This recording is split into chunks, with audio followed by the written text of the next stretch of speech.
पहले 5 से 7 plan upline से करवाना है। पहले 5 से 7 लोगों को आप अपने सीनियर से प्लान दिलवाओ। जैसे कि आपको किसने ज्वाइन कराया है? इन्होंने ज्वाइन कराया आपको। वेरी गुड, एक बार तालियां बजाएंगे। खड़े होंगे, एक बार खड़े होंगे, ऊपर आ जाओ जोरदार तालियां के साथ।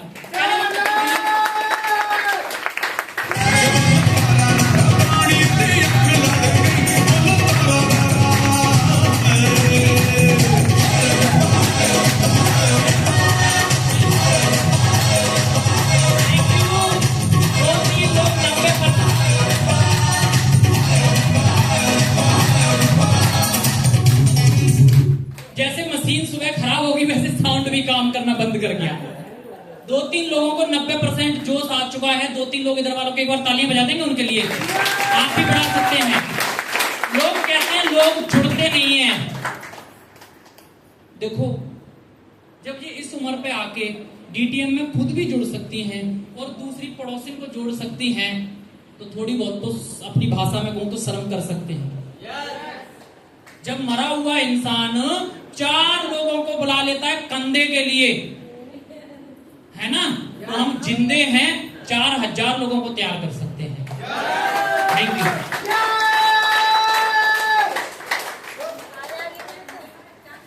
तो आपको किसने ज्वाइन कराया था? बैठ जाओ। किसने ज्वाइन कराया था? हाँ, नाम बताएं। आपका नाम लालू गुर्जर ऐसी कुछ है? बहुत बढ़िया, जोरदार तालियां। आपको किसने ज्वाइन कराया था? नर्मदा मैडम ने। हाँ, जोरदार तालियां नर्मदा मैडम के लिए। आप लोगों को कम से कम 5 से 7 महिलाओं को किससे मिलवाना है? नर्मदा मैडम से। अब वहां पे बैठ के इन्हीं के साथ बैठना है। नर्मदा मैडम कैसे तो बात कर रही है उनके साथ, कहां से बात शुरू करी, उन्होंने क्या सवाल किया, मैडम ने कैसे जवाब दिया।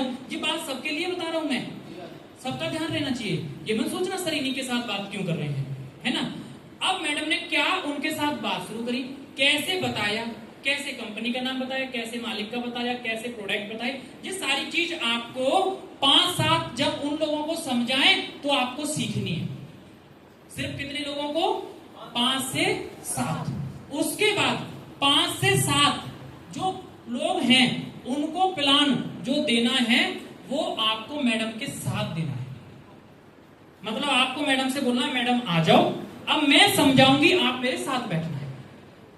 जिससे होगा क्या कि आप कुछ गलती करोगे तो मैडम आपको बाद में बता देंगी कि आपको इस प्रकार से बात करनी थी तो काम अच्छा है ना। सीख सकते हैं ना। Change your word change your life. शब्द बदलने हैं, तरीके बदलने हैं तो आप कामयाब हो सकते हैं। साथियों आगे चलते हैं। मोर प्लान मोर कॉन्फिडेंस, मोर प्लान मोर बिजनेस, मोर प्लान मोर ज्वाइनिंग और मोर प्लान मोर। अगर आप अधिक प्लान करोगे तो आपका कॉन्फिडेंस लेवल बढ़ जाएगा। अगर आप अधिक प्लान करोगे तो आपका बिजनेस बढ़ जाएगा। अगर आप अधिक प्लान करोगे तो आपकी ज्वाइनिंग बढ़ जाएगी और आप अधिक प्लान करोगे तो आपकी ऑटोमेटिक एक दिन इनकम बढ़ जाएगी दोस्तों। तो साहब ये है रॉयल्टी का रोड मैप जिसके ऊपर हमने काम किया और आज 7000 लोगों की फौज तैयार कर दी। इतने लोगों को जोड़ दिया। लोग बोलते हैं 2 लोग नहीं जुड़ते हैं। क्या फोटो? हाँ कोई बात नहीं, हम ग्रुप में भी दे देंगे किसी की कोई रिक्वायरमेंट हो। आगे ये फोटो हमें दर्शा रहा है कि भगवान श्री कृष्ण अर्जुन से बोल रहे हैं कि हे पार्थ, समस्या का समाधान इस बात पर निर्भर करता है। भगवान श्री कृष्ण बोल रहे हैं हे पार्थ, समस्या का समाधान इस बात पर निर्भर करता है अगर किसी के ऊपर समस्या है तो, कि हे पार्थ, समस्या का समाधान इस बात पर निर्भर करता है कि हमारा सलाहकार कौन है। हमारा सलाहकार कौन है? हे पार्थ, ये बहुत महत्वपूर्ण है। भगवान श्री कृष्ण बता रहे हैं कि ये बहुत महत्वपूर्ण बात है क्योंकि दुर्योधन शकुनी से सलाह लेता था और अर्जुन थे ना, वो श्री कृष्ण से सलाह लेते थे। इसलिए उनका इतना बड़ा कारवा, इतनी बड़ी फौज होने के बाद, इतना बड़ा परिवार होने के बाद भी सबका विनाश हो गया। और 5 पांडव थे जिनका सलाहकार बेस्ट था और पूरा युद्ध महाभारत जिता दिया था।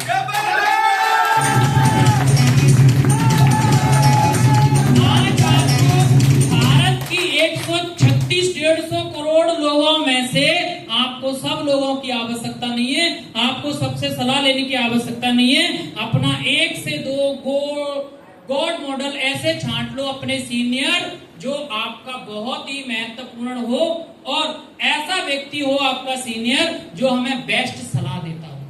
सीनियर वो नहीं होता जिसने जोड़ दिया और वो अपने घर बैठ गया ना, उसके ऊपर भी सीनियर होते हैं, आप उसके भी टच में जा सकते हैं, उससे ऊपर भी होते हैं जो हमें बेस्ट सलाह दे, उसके अनुसार हमें काम करना चाहिए, अन्यथा हम कौरवों की तरह नाश ना हो जाए। आगे चलें। तो आगे की बात है डीटीएम बिजनेस एलडीपी टिप्स, कुछ नया सोचना। या छुट्टी करें? छुट्टी के नाम पे तो खुश हो जाते हैं। टेंशन ना लो, अभी आपकी चाय आने वाली है थोड़ी देर में। देवेंद्र जी,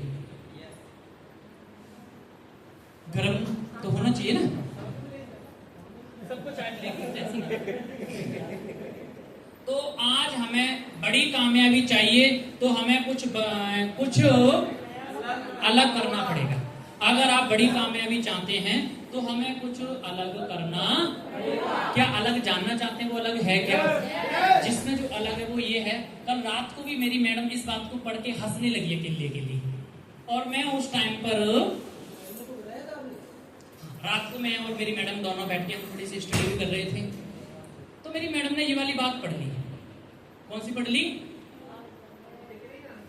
अच्छा, टिक नहीं रही है। हाँ, तो ये वाली बात पढ़ ली और वो हंसने लगी इस बात को पढ़ के। अब जो फिर हमारी बातें हुई वो मजाक वाली थी, तो उसको छोड़ते हुए अपन अपनी बात करते। अच्छा, हाँ, आपको बताई जाएगी। अब आप ताली नहीं बजा रहे इसलिए बता नहीं रहा हूं।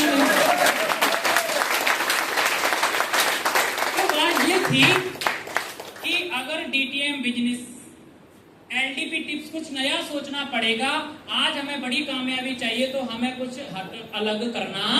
तो अलग ये है कि उदाहरण के तौर पर जब जैसे नई दुल्हन जब पहले बच्चे को जन्म देने से पहले उसके कमरे में सुंदर बच्चों की फोटो लगाती है। जब एक महिला बच्चे को जन्म देती है तो उसका जो रूम होता है, कमरा होता है, उसमें नन्हे नन्हे बच्चों के फोटो लगाए जाते हैं, है ना? फोटो लगाए जाते हैं और इसलिए वो सब दुख दर्द भूल जाती है। जो उसको पेन होता है, जब काम करते समय पेन होता है ना, तो वो सब भूल जाती है। तो उस समय तो उसमें हिम्मत फुर्ती सब आ जाती है। जब वो बच्चों के फोटो देखती है तो वो सारी चीज भूल जाती है कि कुछ समय और बाद मेरे घर में ऐसा एक बच्चा का जन्म हुआ। तो वो उसको जन्म देने के चक्कर में वो सारी समस्याएं भूल जाती है और उसको काम करने की हिम्मत और फुर्ती। तो इस बात को देख के हंसने लगी कि ये कौन सी बात है, ये कौन सी ट्रेनिंग में बताने की बात है। बहन की कोई बात नहीं, आपकी समझ में आ गया तो आप भी पैसे कमा सकते हैं, हमारी समझ में आ गया इसलिए हम पैसे कमा रहे हैं। तो इसके पीछे जो लॉजिक है वो ये है, अगर हम प्रत्येक व्यक्ति को बिजनेस ज्वाइन कराते ही अगर उसे एलडीपी ट्रेनिंग सेंटर में ले आए, तो अगर आपने जिसको भी ज्वाइन कराया उसको ट्रेनिंग सेंटर में लेके आ गए तो क्या हो सकता है, उसका डर दूर हो जाएगा। क्या हो जाएगा? क्या दूर हो जाएगा? विश्वास बढ़ जाएगा। क्या आपका विश्वास बढ़ा कंपनी के प्रति? सभी का बढ़ा? और किसी के बहकावे में नहीं आएगा। अधिकतम लोगों के बहकावे में आ जाते हैं, तो हो सकता है बहकावे में ना आए, जिससे वह सिस्टम से जुड़कर लाइफ टाइम काम। क्योंकि जब महिला ने अपने बच्चे की फोटो देखी तो वो दुख भी भूल गई, हिम्मत भी आ गई, फुर्ती भी आ गई, क्योंकि मैं ऐसे बच्चे को जन्म, तो क्यों ना हम भी जिस बंदे को ज्वाइन कराते हैं अगर उसको ट्रेनिंग में बिठाल दें तो उसके अंदर भी फुर्ती आ सकती है, उसके अंदर निगेटिविटी नहीं आएगी और उसको विश्वास बढ़ जाएगा कि मुझे लोगों को बताना। तो इतनी सी बात थी जिसके ऊपर उसने ये तो पढ़ा नहीं, जब तक ये पढ़ा था, है ना। तो ऐसे ऐसे चुटकुले वाली बात ना सिर्फ भेजे में घुस जाती है। एलडीपी ट्रेनिंग प्रोग्राम दिखाना क्यों जरूरी है? अब हम जानना चाहते हैं कि एलडीपी ट्रेनिंग दिखाना क्यों। नेटवर्क बिजनेस की पावर को समझेगा। जब वो ट्रेनिंग के अंदर आएगा तो वो नेटवर्किंग की पावर को समझेगा। नंबर 2 पे नेगेटिव लोगों की बातों का कोई असर, जो नेगेटिव लोग होते हैं उनकी बातों का ज्यादा असर उसे, फाइल की जरूरत को वो समझ में आ जाएगी। फाइल की जरूरत क्या है, वैल्यू क्या है, प्लान क्यों सीखना है उसकी समझ में आ जाएगा कि हमें प्लान क्यों सीखना है। नंबर 5 किस लिए सीखना है समझ में। नंबर 6 न्यू लोगों की लिस्ट तैयार करनी है, कितनी जरूरी है वो भी उसकी समझ में। नंबर 7 दूसरी कंपनी वालों के बहकावे में नहीं आएगा, ये भी उसकी समझ में। तो हम क्या चाहते हैं, यही तो चाहते हैं, यही तो चाहते हैं अपनी टीम के लिए। नंबर 7 अगला पॉइंट है और ट्रेनिंग समाप्ति की ओर चल रही है। कृपा हो जाए तो ताली बजा लें, सुस्ती आ रही है कुछ लोगों को, थोड़ा गाना बजा लें तो और अच्छा लगेगा।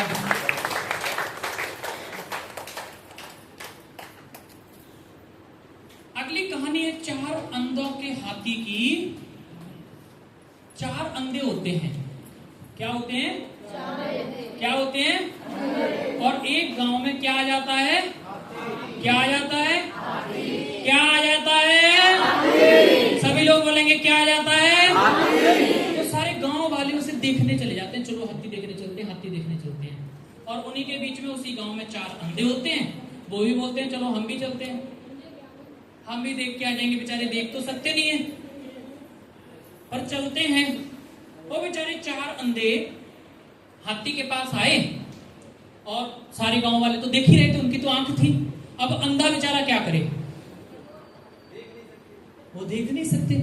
तो उन्होंने बोला कि यार हम देख नहीं सकते, हम हाथी टच करके देख लेते हैं। तो उनमें से एक अंधा गया और उसने जाके सबसे पहले हाथी की पूंछ पकड़ी। क्या पकड़ी? इस वाले बंदे ने सबसे पहले हाथी की क्या पकड़ी? पूंछ पकड़ी। इसने बोला था कि हाथी तो एक रस्सी की तरह होता है, एक मोटी रस्सी की तरह होता है। दूसरे व्यक्ति ने बोला ऐसा कैसे हो सकता है, हाथी रस्सी की तरह नहीं हो सकता। उसने बोला चल तू हट मैं देखता हूं। दूसरा व्यक्ति गया, उसने हाथी की ना सूंड पकड़ ली। क्या पकड़ ली? बोल रहा ना, कौन कह रहा हाथी एक मोटी रस्सी की तरह होता है, हाथी तो एक अजगर की तरह होता है, हाथी एक। तीसरा व्यक्ति बोलो हाथी अजगर की तरह होता है। उसने बोला ना मैं देखता हूं। वो भाग के गया, उसने उठा के हाथी का पैर पकड़ लिया। बोला दोनों ही अंधे हैं तुम, ना तो हाथी रस्सी जैसा होता है ना अजगर जैसा होता है, हाथी तो एक खंबे जैसा होता है।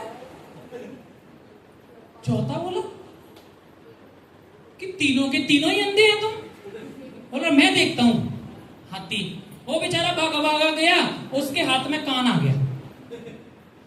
जैसे कान आया उसने हाथ फेरा उसके ऊपर, तो उसको पता चला कि तुम तीनों ही अंधे हैं। ना तो हाथी रस्सी जैसा होता है, ना अजगर जैसा होता है, ना खंबे जैसा होता है, हाथी तो एक सूप जैसा होता है।